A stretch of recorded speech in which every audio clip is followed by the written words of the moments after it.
Tiniyak ng Department of Human Settlements and Urban Development o DSUD na ang lahat ng mga proyekto sa ilalim ng pambansang pabahay para sa Pilipino o 4PH program ay disaster resilient upang maging handa sa mga negatibong epekto ng kalamidad. Ayon kay DSUD Secretary Jose Rizalino Acosar, lahat ng 4PH projects ay mataas ang kalidad dahil bukod sa compliant ito sa building code, nakatutok din ng gobyerno lalo na mga local government units sa pagbuo ng mga pabahay na matibay at ligtas.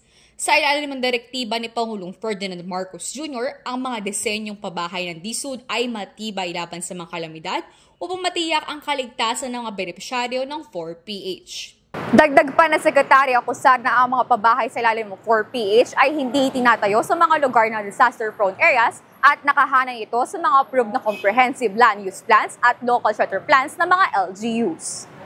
Sinabi rin ni Sekretary Acosar na ang DSUD ay nangunguna sa Plan and Do o planado program na may layuning magtayo ng mga komunidad na matibay at resilient laban sa mga epekto ng climate change tulad ng pagbaha at malakas na hangin.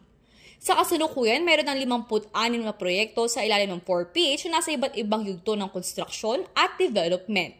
Sa katunayan, nagsimula na ang turnover ng mga housing units sa Palayan City Township Development ng Nueva Ecija at sa Ascenso Yuhum Residence sa Bacolod City, Kamakailan. Pinaalalahanan din ni Sekretary Acosar ang publiko na patuloy ang programang pabahay ng gobyerno sa pamumuno ni Pangulong Ferdinand Marcos Jr. na ligtas, de kalidad at matatag.